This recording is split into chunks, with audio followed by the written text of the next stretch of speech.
हाय दोस्तों, कैसे हैं आप। आज फिर मैं उपस्थित हूँ एक नया क्लास के साथ। मैं उम्मीद करता हूँ कि आपकी पढ़ाई अच्छे से चल रही होगी, आप अच्छे से तैयारी कर रहे होंगे। आज की जो आपकी क्लास है वो ट्रिग्नोमेट्री की क्लास है। पिछली ट्रिग्नोमेट्री की क्लास में आपने पाइथागोरस थ्योरम पढ़ लिया था।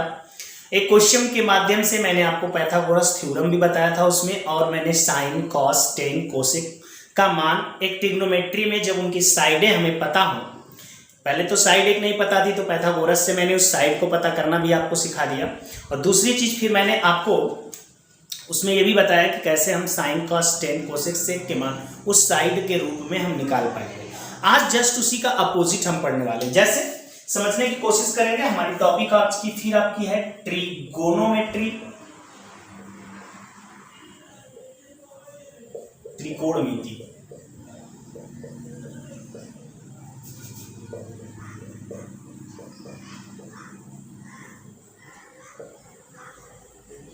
ये त्रिकोणमिति आपकी है नई आज की टॉपिक। और पिछली क्लास में जैसे आपको एक ट्रायंगल दिया गया था, इस ट्रायंगल में मान लीजिए ये साइड 3 हो, ये आपकी 4 हो, ये आपकी 5 हो, ठीक, ऐसे कुछ था। वहां पे मान लीजिए मैंने क्या किया था, आपसे पूछा था कि आप साइन ए का मान बताओ। मैंने मान लीजिए पूछा था कॉस सी का मान बताओ, तो आपने क्या किया था, साइन ए, तो ए को लिया था, ये आपका परपेंडिकुलर हो गया था, ये आपका बेस हो गया था, ये तो हाइपोटेनस होगा ही। क्लियर था। इसके हिसाब से आपने कह दिया कि साइन बराबर हमारा क्या होता है, साइन बराबर हमारा परपेंडिकुलर अपॉन हाइपोटेनस होता है। परपेंडिकुलर अपॉन हाइपोटेनस, इसलिए परपेंडिकुलर की वैल्यू आपकी हो जाती थी 4 और ये हो जाती थी 5। और अगर काशी तो हमको ये लेना पड़ेगा। जब हम ये लेंगे तो इसके सामने जो हमारा हो जाएगा, अब ये परपेंडिकुलर हमारा दिखा रहा है, ये परपेंडिकुलर, ये बेस, हाइपोटेनस वही होगा। तो यहां पर हमने क्या कर लिया कि इसको परपेंडिकुलर बोल दिया। कॉस बराबर हमने देख लेते हैं कि बेस अपान क्या होता है, हाइपोटेनस होता है। कॉस अपान क्या होता है, बेस अपान हाइपोटेनस होता है। तो बेस हम देख पा रहे हैं कि जब इसके हिसाब से ले रहे हैं तो बेस हमारा ये है, मतलब 4 अपान hypotenuse 5।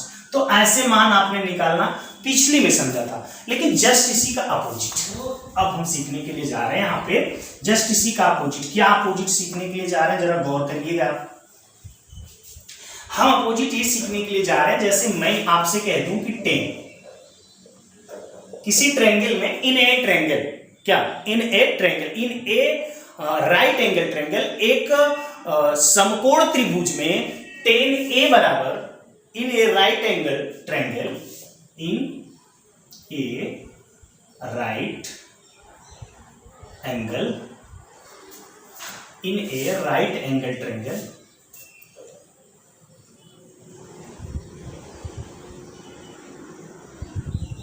Right angle triangle ABC, in a right angle triangle ABC, 10A is equal to 10A is equal to 5 upon 12, 5 upon 12, and angle B is equal to 90 degree. Then find out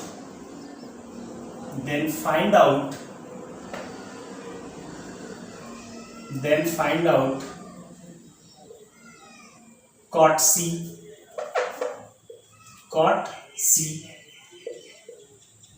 sin C, cos A, ठीक है, एक 3 बार। Okay, ये आपका question है। ऐसे मैंने एक question बना दिया। देखिए, कोरिलेट करते जाइएगा। मैंने पिछले बार जो क्वेश्चन पढ़ाया था, बताया था, वैसा क्वेश्चन आपके चैप्टर में भी है। आप लगाएं कि नहीं लगाएं ये तो आप ही बता सकते हैं, बट अब मैं जो बताने जा रहा हूं ये भी आपके चैप्टर में ही है, एग्जाम्पल में भी है, चैप्टर में भी है। बस आप कोरिलेट करिए कि सर जो बता रहे हैं ऐसे क्वेश्चन हमारे बुक में किस किस में है, तो आपके अंदर फाइंड आउट करने की एक क्षमता पैदा हो जाती है, खोजने की क्षमता, ढूंढने की कि इस टाइप का क्वेश्चन कहाँ है ना। ये क्षमता आपके पास होनी चाहिए ना कि जो हमने सीखा इसका एप्लीकेशन हम कैसे कैसे क्वेश्चनों पे कर पाएंगे, या कौन से क्वेश्चन इसके एप्लीकेबल हैं, इसकी प्रयोग करने के योग्य है। ठीक है, तो आइए जरा इनके लिए क्या करते हैं। हमको जो दिया हुआ, हमको कह रहा है कि एक राइट एंगल ट्रायंगल है, फिर बोला एंगल बी आपका 90 डिग्री है। इसके बाद आप चाहो तो इसको सी रख लो, इसको ए रख लो, चाहे आपका मन करे तो इसको ए रख लो, इसको सी रख लो, कोई दिक्कत नहीं, मान में कोई प्रॉब्लम। जब इसको आपने राइट एंगल बनाया तो ये आपका हाइपोटेनस हो जाएगा। क्लियर है बच्चों, ये आपका हाइपोटेनस हो जाएगा। अब आपको जो दिया है, जो गिवन वैल्यू आपकी यही है ना कि 10a इज इक्वल टू क्या 5/12। अरे भाई तो पता करो ना पिछली बार की अपोजिट। उस बार हम क्या करते थे, पहले फार्मूला लिखते थे, फिर फिगर से देख के इसका क्या लिखते थे, मान लिखते थे।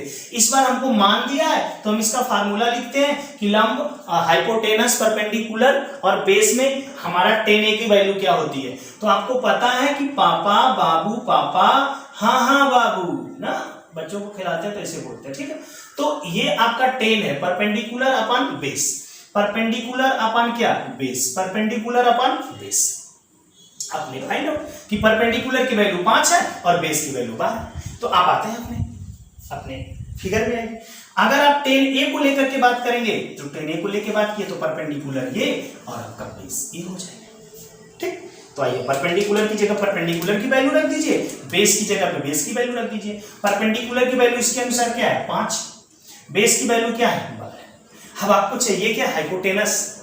तो भाई आप पढ़ चुके हैं पाइथागोरस थ्योरम में क्या सबसे बड़ी भुजा। तो अब तो ट्रिग्नोमेट्री में है, आप हाइपोटेनस बेस और परपेंडिकुलर में हैं, तो हाइपोटेनस का स्क्वायर, अब इस भाषा में समझिए, सबसे बड़ी भुजा मतलब हाइपोटेनस का स्क्वायर बराबर हो जाएगा परपेंडिकुलर का स्क्वायर बराबर बेस का स्क्वायर। समझ पा रहे हैं। अब इस भाषा में भी आप पाइथागोरस थ्योरम को समझोगे कि हाइपोटेनस का स्क्वायर बराबर परपेंडिकुलर का स्क्वायर प्लस बेस का स्क्वायर। कल के डेट में कोई आपसे पूछ देता है कि परपेंडिकुलर का मान बराबर किसके होगा या परपेंडिकुलर का स्क्वायर किसके बराबर होगा, तो आप कहोगे कि हाइपोटेनस का स्क्वायर माइनस बेस का स्क्वायर, क्योंकि बेस इधर जाएगा तो माइनस हो जाएगा। आपसे कोई पूछ दे कि बेस का स्क्वायर इज इक्वल टू क्या होता है, या मान लो कोई परपेंडिकुलर का पूछा तो स्क्वायर हटाते हैं तो रूट लग जाता है h square minus b square. ऐसे कोई बेस का मान स्क्वायर का पूछेगा तो बेस का जब पूछ रहा है तो परपेंडिकुलर को इधर ले जाओ, हाइपोटेनस का स्क्वायर माइनस परपेंडिकुलर, और केवल बेस की वैल्यू पूछेगा तो रूट उधर लगा देना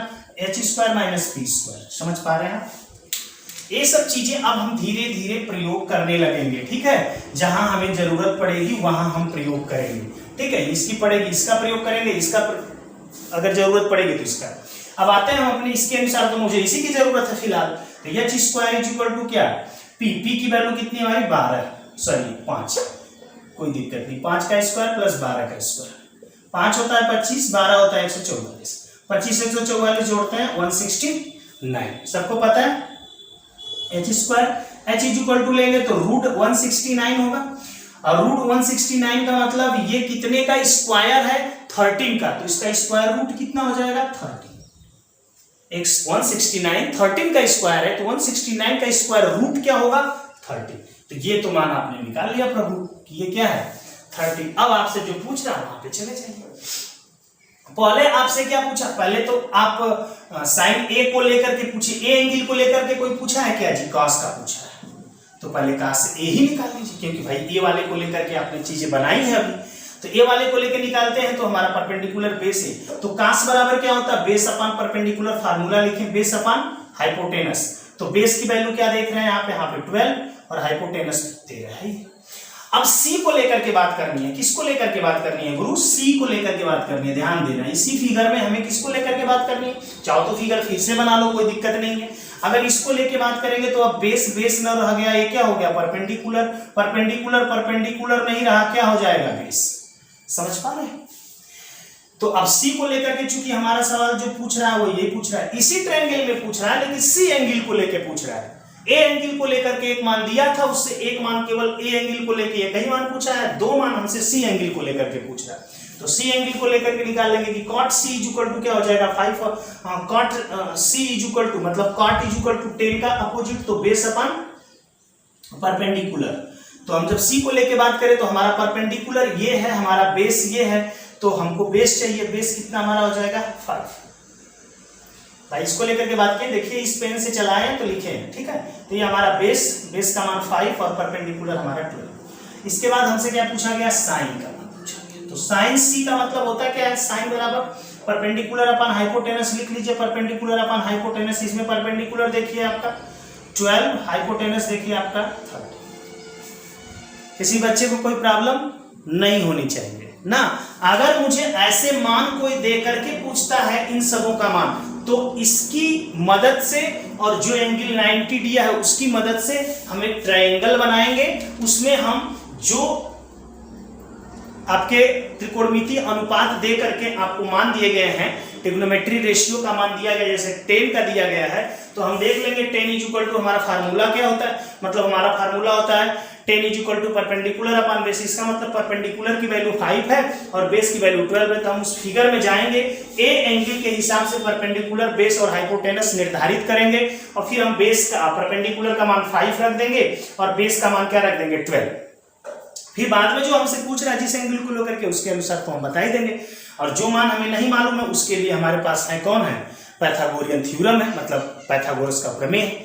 ये बात समझ पाया, इसको आप नोट करें। फिर मैं नेक्स्ट लेवल की कुछ चीज आपको समझाता हूं। हाँ दोस्तों, देखेंगे कि आपके ब्लैक बोर्ड पे सामने देखिए क्वेश्चन नोट, ये एनसीईआरटी की बुक से ही नोट क्वेश्चन है। आप ही के चैप्टर का ये क्वेश्चन है, शायद 8वां या 9वां, मतलब 9वां क्वेश्चन है आपके बुक में। जैसा मैंने अभी ये क्वेश्चन आपको समझाया है, 10 की वैल्यू दे करके हमने कुछ मान पूछे थे, आपसे भी मान पूछा जा रहा है। थोड़ा सा इसको कैलकुलेशन के माध्यम से पूछा जा रहा है, तो निकाल दें इसको हम फटाक दे। आइए थोड़ा सा तेज इसको करेंगे और समझते हैं। बोला है कि इन ट्रायंगल एबीसी, तो मैंने क्या किया, एक ट्रायंगल बना दिया। कौन ट्रायंगल भाई, राइट एंगल। क्या बनाया, एक राइट एंगल ट्रायंगल ऐसे। और इसमें किसको बी बनाना है, right angle at B, B पर है तो इसका नाम ए रख देते हैं, इसका नाम सी रखते हैं। ये 90 डिग्री होगा। 90 डिग्री ये होते ही ये हाइपोटेनस क्लियर हो गया। ठीक है, फिर यहाँ पे कभी ए को लेके बात कर रहा है, कभी सी को लेके बात कर रहा है। ठीक है, हम कभी ए को लेके बात कर लेंगे, जब इसको लेके बात करेंगे तो ये परपेंडिकुलर, ये बेस होगा। जब हम इसको लेके बात करेंगे तो ये परपेंडिकुलर, ये बेस होगा। ठीक है, वो हाइपोटेनस तो हमेशा।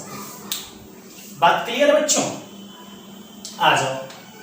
अगर बात आपको क्लियर है तो आ जाइए।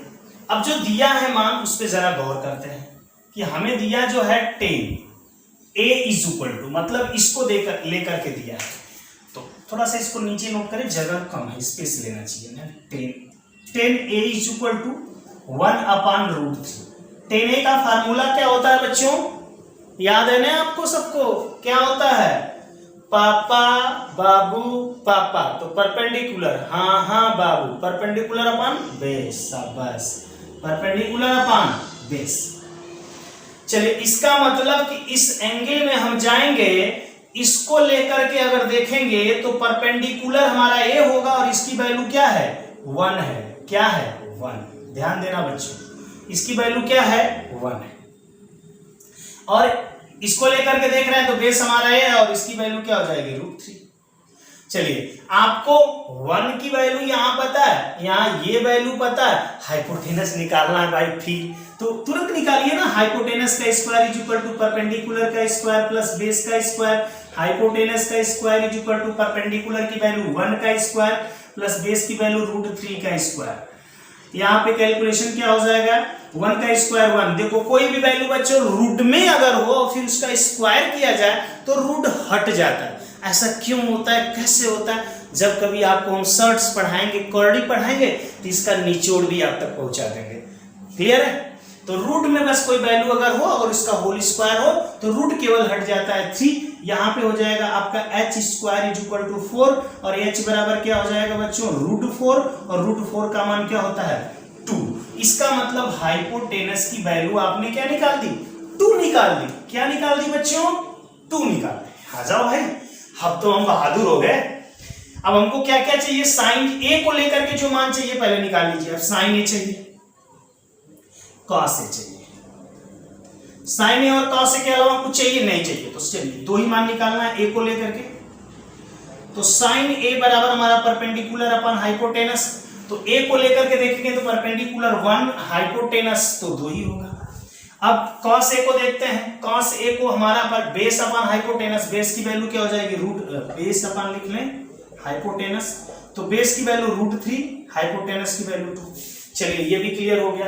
और बच्चों क्या निकालना है मुझे निकालना है साइन सी और cos सी, साइन सी और cos सी। चलो साइन सी की वैल्यू बच्चों निकालोगे, फिर बात वही है परपेंडिकुलर अपॉन हाइपोटेनस और ये हो जाएगा बेस अपॉन हाइपोटेनस। तो जब c को लेकर के बात करोगे तो हमारा परपेंडिकुलर ये मतलब √3 अपॉन हाइपोटेनस तो 2 ही होगा। जब c को लेके बात करेंगे तो बेस हमारा 1 और √3 हमारा 2 हमारा हाइपोटेनस। सम्मान आपने निकाल लिया, कोई बाकी है? सम्मान निकाल लिया तो पहली वैल्यू को हम सॉल्व करने के लिए चल रहे हैं, 1 मिनट में आ जाएगा। अब तो वैल्यू केवल रखनी है, तो आप क्वेश्चन को पहले नोट कर लें। साइन ए इंटू कॉस सी, ए इंटू है मतलब गुणे का चिन्ह plus cos A into sine सी। जरा 1 मिनट वैल्यू रख लीजिए। साइन ए की वैल्यू ढूंढी है आपने, क्या निकालना, 1/2 निकाला है। अब चूंकि नंबर आ गए, अंक आ गई है, ठीक है, तो मल्टीप्लाई का चिन्ह इंटू की जगह लगा दिया। कॉस सी की मान क्या देख रहे हैं आप, कॉस सी का मान क्या है 1/2 प्लस कॉस ए का मान क्या निकाला आपने √3/2, साइन सी का मान क्या निकाला √3/2। गौर करना बच्चों, 1/2 का गुणा होगा 1/4 प्लस √3 का √3 में गुणा मतलब √3 का स्क्वायर। मैंने बताया ना √3 का एक ही नंबर का 2 बार गुणा कर दिया जाए, जैसे 3 का 3 में तो क्या लिखते हैं 3 स्क्वायर, तो 3 का स्क्वायर 9। उसी प्रकार √3 का अगर √3 में मल्टीप्लाई तो √3 का स्क्वायर, और किसी चीज का स्क्वायर होता है अगर रूट में है तो रूट केवल हट जाता है, तो 3, तो ऊपर हो जाएगा √3 का √3 में गुणा 3 और 2 दूना के 4, तो 3/4। ये भिन्न का जोड़ तो बहुत अच्छे से जानते हैं कि अगर हमारा डिनोमिनेटर क्या हो, इक्वल हो, डिनोमिनेटर हमारा क्या हो बच्चों, इक्वल हो, मतलब हर बराबर हो तो अंश सीधे सीधे जुड़ जाता है, तो 1 और 3 सीधे सीधे जुड़ जाएगा, तो 1 + 3/4 मतलब 4/4, तो ये कट के क्या आ जा रहा है 1, मतलब इसका जो मान आपका क्या आ गया 1। नीचे जगह नहीं थी तो मैं आगे बढ़ गया तो 1 मान आ गया। पहले वाले क्वेश्चन को आपने सॉल्व किया तो इसका मान क्या आ गया बच्चों 1 आ गया। तो दूसरा आपने सॉल्व कर सकते हैं नहीं, हम अभी बता दे रहे हैं, जरा इसको नोट कर लीजिए। चलिए आपने नोट कर लिया पहला, आप दूसरे को लगाते हैं, ठीक है, यहां पे लिख देते हैं दूसरा क्या है cos A into cos C minus sine A into sine C। Clear है? चलो वैल्यू रख देते हैं बच्चों, देख के ही रखना है, वैल्यू तो हमको पहले से निकाल रखा है। cos A की वैल्यू क्या √3/2, cos C की वैल्यू क्या है बच्चों 1/2 माइनस साइन A की वैल्यू क्या है बच्चों, तो साइन A की वैल्यू 1/2 है और साइन C की वैल्यू क्या देख पा रहे हैं प्यारे बच्चों √3/2। तो बहुत अच्छा कैलकुलेशन है, √3 का 1 में √3 और 2 दूना के हो जाएगा हमारा 4, ठीक है, माइनस 1 का √3 में √3 और 2 दूना के हो जाएगा 4। देखिए सेम चीज है दोनों, है ना, और बीच में माइनस है, जैसे 3 - 3 हो, जैसे x - x हो ना, उसी प्रकार √3 - √3 है, तो इनकी वैल्यू क्या 0, इनकी वैल्यू क्या 0, तो ये भी तो 0 होगा। सेम में से सेम चीजें घटाई जाती है तो क्या आ जाता है 0, है ना 0, तो इसका मान तो 0 हो गया। तो ये बात हम समझ रहे हैं, ये आपकी किताब में ही दिया गया क्वेश्चन था, मैंने पहले जो बताई चीज उसी का सेम ये एप्लीकेशन था, और भी आपके चैप्टर में क्वेश्चन दिए गए एप्लीकेशन। अगर कोई विशेष क्वेश्चन आपको नहीं आ रहे तो आप कमेंट बॉक्स में लिख के बता दीजिए, हम बता देंगे। हम अब आपको सिखाने की कोशिश करने जा रहे हैं, क्या सिखाने की कोशिश करने जा रहे हैं, आइडेंटिटीज, मतलब ट्रिग्नोमेट्री आइडेंटिटीज, त्रिकोणमितीय सर्वसमीकाएं, ठीक है, त्रिकोणमितीय सर्वसमीकाओं के बारे में मैं आपको जानकारी अब देने जा रहा हूं। ये सर्वसमीकाएं क्या होती है, जरा इनके बारे में आप जान लें। सर्वसमीकाओं का मतलब होता है कि ऐसे त्रिकोणमिति के रूप में, मतलब त्रिकोणमितीय अनुपात के रूप में, जो त्रिकोणमितीय अनुपातिक मान आपके हैं sin cos tan cos sec cot, इनके फॉर्म में कोई आपके पास इक्वेशन हो और उसमें जो वेरिएबल वैल्यू है, जिनके मान हम चेंज होते हैं, उन्हीं को वेरिएबल वैल्यू कहते हैं, मतलब जो चर पद है उनके मान यदि हम रखें तो लेफ्ट हैंड और राइट हैंड दोनों तरफ के मान आपके क्या आ जाए, इक्वल हो जाए। जैसे हमारे कहने का मतलब आपके पास कोई चीज हो, जैसे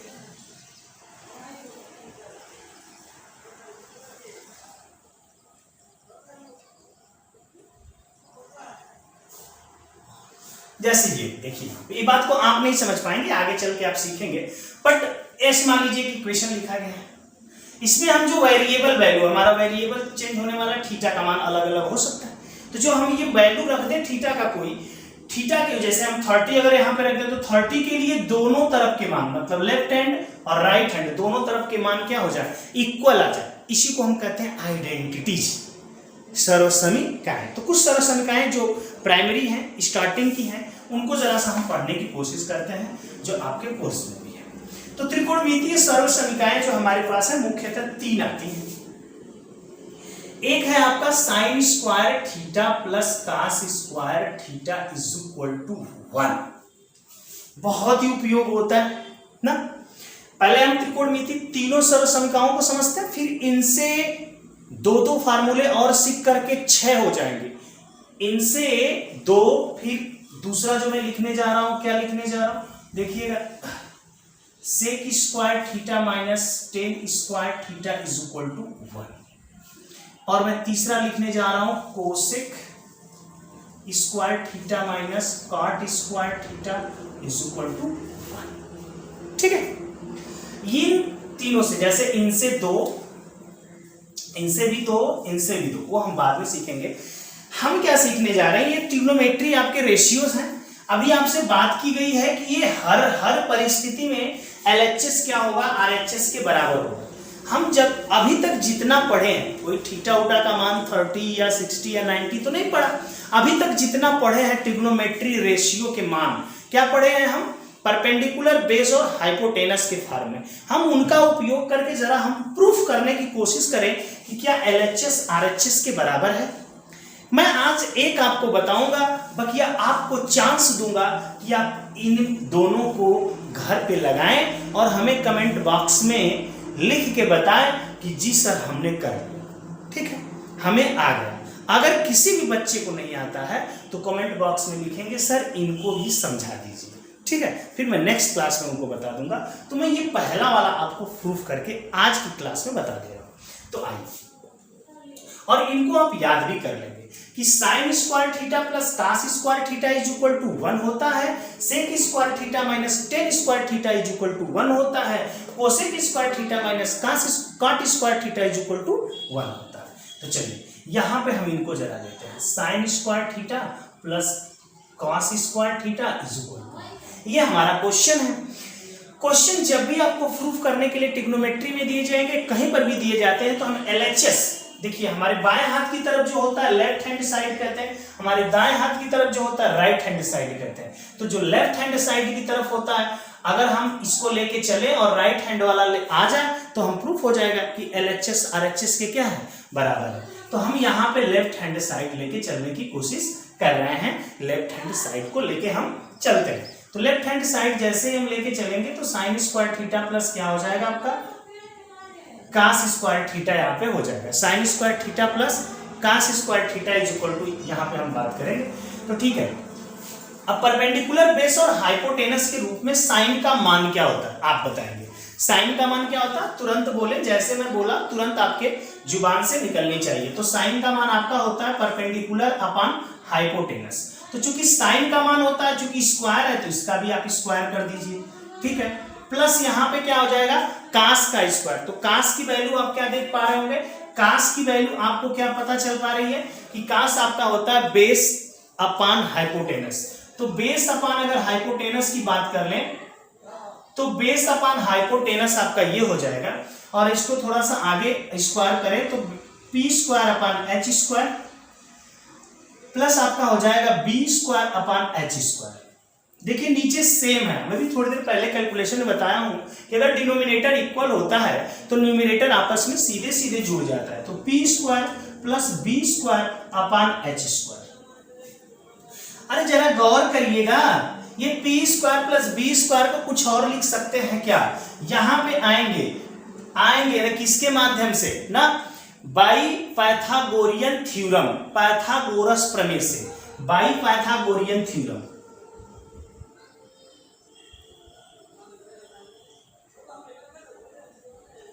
बाई पाइथागोरियन थ्योरम, ठीक है। पाइथागोरियन थ्योरम से आप ये जानने की कोशिश करेंगे, पाइथागोरस थ्योरम,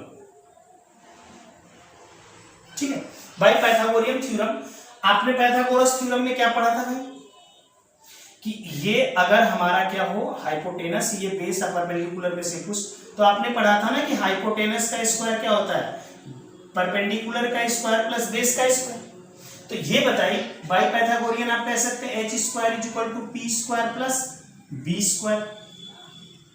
तो बताइए कि P square plus B square ऊपर है तो उसकी जगह पे आप क्या लिख सकते हैं, एच स्क्वायर लिख सकते हैं, चाहे नीचे वाले एच स्क्वायर की जगह P square plus B square लिख लें, किसी की जगह एक जगह चेंज कर लें आप, तो हम इसकी जगह पर एच स्क्वायर लिख दे रहे हैं, तो H square upon H square हो गया, एक कट के क्या आ गया बच्चा, एक आ गया, क्या आ गया बच्चा, एक आ गया। यही तो है हमारा आरएचएस, राइट हैंड साइड, जरा गौर से करिएगा, आरएचएस हमारा यही है ना, तो यहीं पे हम लिख देंगे प्रूव्ड, क्या लिख देंगे, प्रूव्ड। प्रूव्ड का मतलब सिद्ध हो गया, सिद्ध हो गया कि ये हमारा एलएचएस आरएचएस के बराबर। हम कैसे इसको प्रूव करके देख पाए, कभी एग्जाम में अगर आ जाता है कैसे इसको प्रूफ करके बताएंगे, तो आप ऐसे इनको बता सकते हैं किसके द्वारा, ये आपका परपेंडिकुलर बेस और हाइपोटेनस की मदद से, ठीक है। क्या किया गया, आपने एलएचएस वाले पार्ट को जब भी प्रूफ करना हो तो जिसको एलएचएस को लेके चल रहा है तो पहले एलएचएस वाले पार्ट को लिखेंगे, फिर एप्लीकेशन अपना जो भी करना होगा आप करेंगे। तो हमने एप्लीकेशन करना यहाँ से चालू किया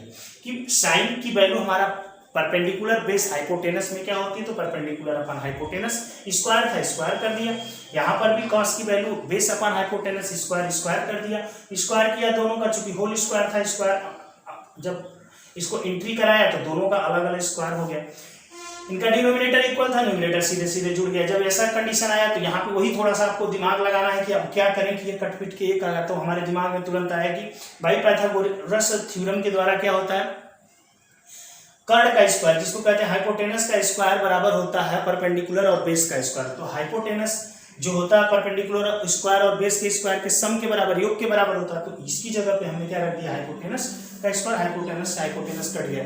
ठीक है, इसी चीज का उपयोग करके आपको भी ये करने हैं। मान लीजिए आप में आ जाए ऊपर क्या है, हाइपोटेनस का स्क्वायर माइनस परपेंडिकुलर का स्क्वायर, तो आपको सोचना होगा माइनस तो परपेंडिकुलर इधर लगा देंगे माइनस हो जाएगा तो बेस के बराबर हो जाएगा।